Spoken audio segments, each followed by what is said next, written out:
증시 프라임 타임 지금 출발합니다.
네, 투자 상위 1% 초고수들은 어떤 종목 매매하고 있을까요? 자세하게 알아보겠습니다.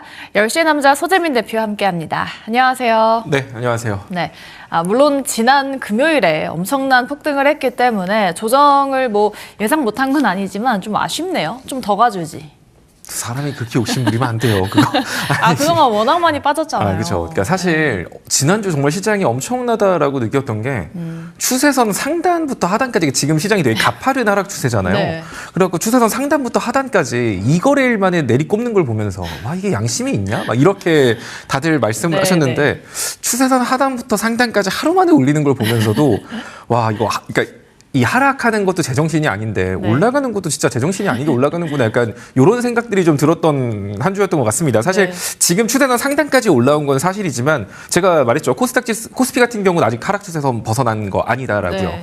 그리고 사실 지금 시점에서 이런 말씀을 하시는 분들도 있어요. 아니 지금 뭘 이런 시장에서 차트를 가지고 분석을 하고 있냐 이런 말씀을 하시는 분들도 계신데 네. 차트도 같이 보는 겁니다. 사실 지금 시장을 상식적으로 접근한다라고 하면 솔직히 말이 안 되는 부분들이 많아요. 막 어마어마한 악재가 터져갖고 빠지나요? 그런 거 아니에요. 네. 결국엔 이게 투매, 즉 감정의 영역으로 시장이 움직이고 있는 건데 그 와중에 우리가 차트를 보는 이유가 뭐냐면 결국 이 차트 안에서 원래 기존의 차트를 보던 사람들도 야 지금 시장에서 지지선 같은 거 하나도 안 맞네 이렇게 생각을 하더라도 네. 결국 차트에서 중요한 저항을 돌파하거나 추세를 돌파했을 때 매수 심리가 개선될 수 있거든요. 그러니까 지금 시장은 사실 감정적인 시장이에요. 되게 투심으로 움직이는 시장인데 그렇다면 이 투자 심리를 자극할 수 있는 포인트들이 차트에도 있을 거고 이슈에도 있을 거고 되게 다양한 부분들에 존재할 겁니다.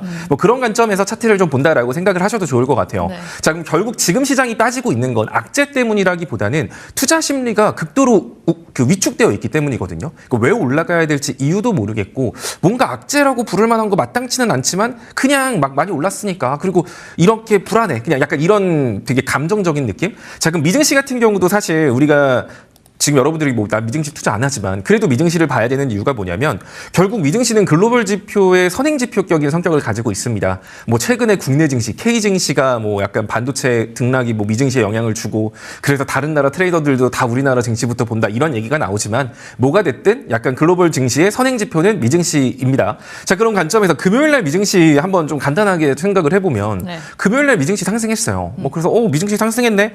근데 솔직히 말해서 우리나라 증시가 반도체가 삼성전자 하이닉스가 20-30%가 올라갔는데 미증시 같은 경우는 반도체 섹터 약했거든요. 네. 그러니까 마이크론도 약세를 보였고 인텔 같은 경우도 빠졌고 엔비디아 같은 경우는 조금 오르기는 했지만 크게 유의미한 움직임은 아니었어요. 즉 우리나라 증시가 상승했기 때문에 그쪽 같은 경우는 월요일 날 한국 증시 빠지겠다. 오히려 되려 이런 심리가 만들어졌다는 거고 네. 그럼에도 불구하고 상승할 수 있었던 배경에는 그 전날에 MS에서 후실적을 발표를 했잖아요. 그러니까 제가 4가지를 꼽아드렸어요. 이 4가지가 뭐냐면 마이크로소프트, 엔비디아, 구글, 메타 이 4가지가 AI 투자에 대해서 약간 거품이다. AI 투자 과해서 좀 무서워. 약간 항상 여기서 문제가 발생을 했거든요. 그러니까 너네들은 투자를 되게 많이 하는데 그만큼 돈을 벌 수 있어? 라고 항상 질문을 던지는 그 대상들이 앞서 말한 이 4개인데 일단 MS 같은 경우는 그 질문을 던졌을 때 우리는 실적 잘 나온 거 보여줬어요.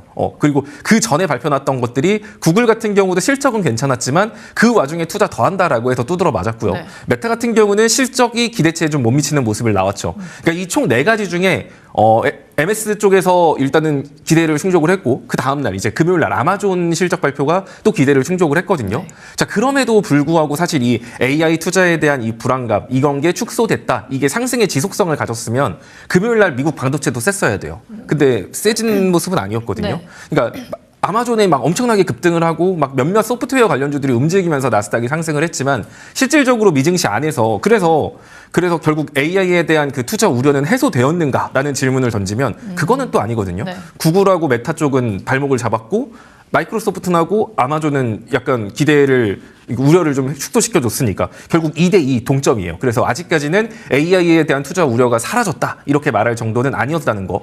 그리고 금요일까지 상승을 했던 미증시의 종목들을 보면은 결국 반도체 섹터 종목 중에 하락 추세 벗어난 거 아무것도 없거든요. 네. 자, 그렇다라고 하면 금요일날 미증시의 상승이 뭐 크게 의미를 부여할 수 있는가?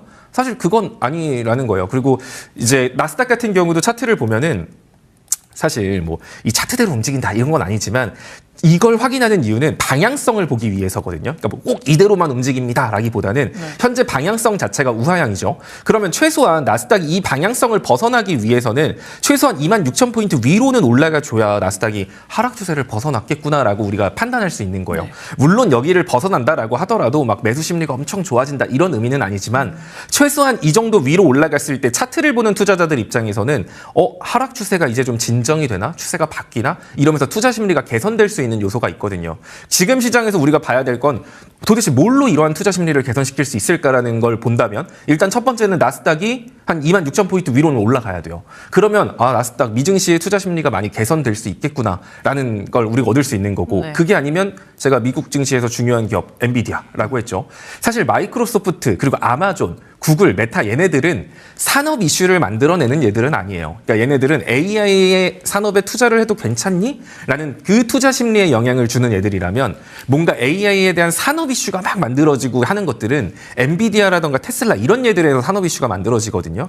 그러면 지금 시장 같은 경우는 사실 산업 이슈라고 부를 거 없어요. 그냥 메모리 반도체 앞으로도 좋을 거예요. 걱정하지 마세요. 뭐 이런 거 말고는 사실 지금 마땅한 산업 이슈가 없잖아요. 결국 이 산업 이슈를 만들어낼 수 있는 건 엔비디아나 테슬라 쪽인데 얘네들에서 이슈가 만들어지려면 엔비디아가 하락 추세를 벗어나야 된다라고 말을 했죠. 네. 그럼 엔비디아 같은 경우도 지금 보면은 어제 뭐 상승을 보이긴 했지만 여전히 그냥 이렇게 하락 추세 만들고 있잖아요. 방향선 자체가 하락하고 있다고요.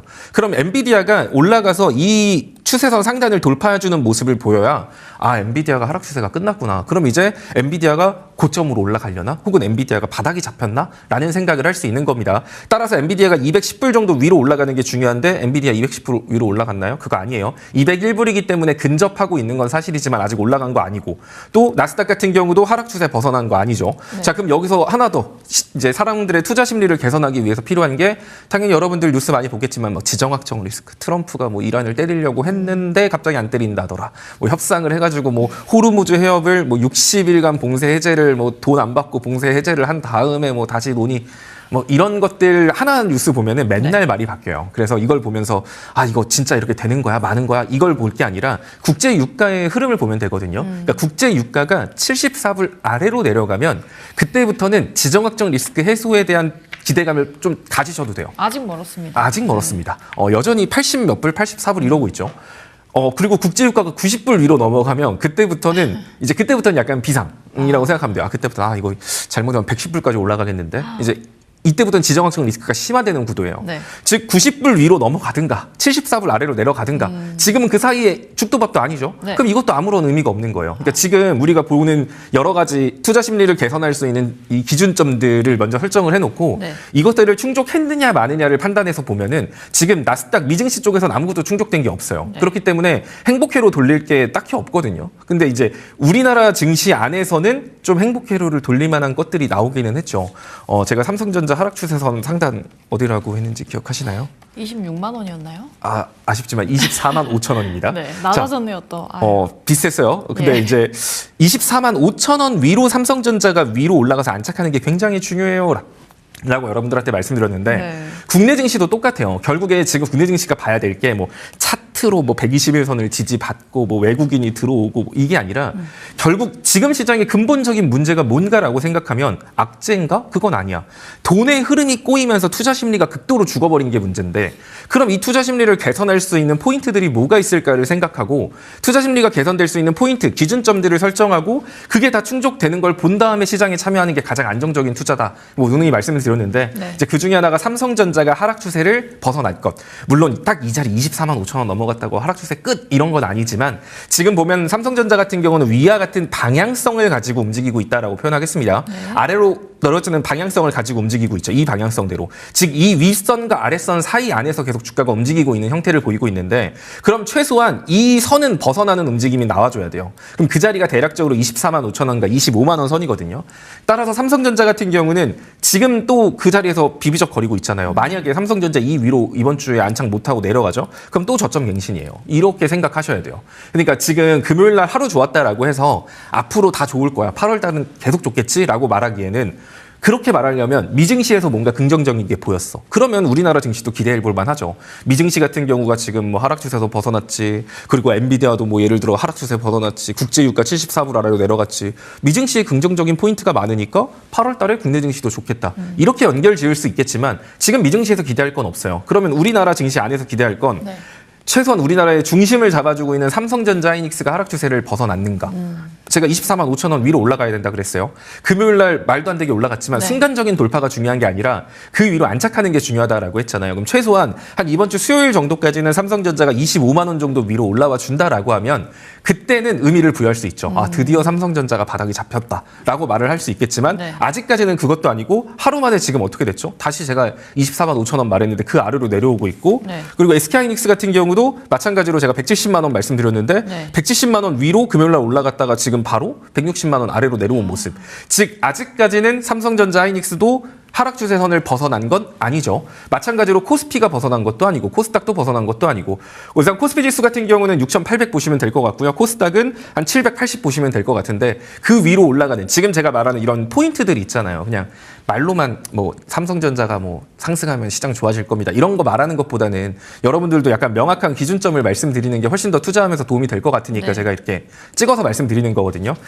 이번 주 수요일까지 삼성전자 245만 원, 하이닉스 170만 원. 이 위로 올라가면 그때는 시장 바닥 잡혔다라고 말할 수 있겠지만 그 전까지는 여전히 하락 추세다. 언제든 다시 저점을 갱신할 수 있겠구나라는 생각을 하셔야 되고 네. 그렇다는 소리는 그거 확인하기 전까지는 시장에 참여를 안 하는 게 돈을 버는 거다. 그러니까 머릿속으로 그때 그저께 목요일 날 삼성전자 살 걸, 수요일 날 삼성전자 살 걸. 싸게 사지 못한 것에 대해 억울함을 표하지 마시고요. 네. 확실하게 시장의 추세가 바뀌고 난 다음에 비싸게 사는 게 중요하다는 것만 좀 기억하시면서 시장을 보시면 될 것 같습니다. 네, 시장 아직까지 하락 추세에 있기 때문에 좀 추세가 돌려지는지 여부를 확인하고 나서 참여해보자라고 코멘트 들어봤습니다.